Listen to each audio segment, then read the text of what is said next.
how to enable Smart Compose in Gmail. Hey everyone, welcome back to the channel. If you are new here, don't forget to hit the subscribe button and turn on the notification bell to not miss any updates.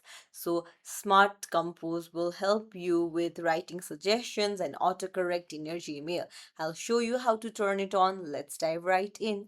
Open up your browser, head over to your Gmail, and then you need to go to the gear icon in the top right, and then you need to tap on see all settings.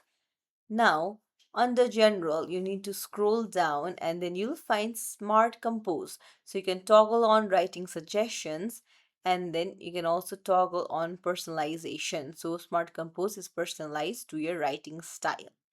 So this is how you enable Smart Compose in your Gmail. If you found this tutorial helpful, don't forget to like the video and subscribe to our channel for more tips and tricks. Thank you for watching.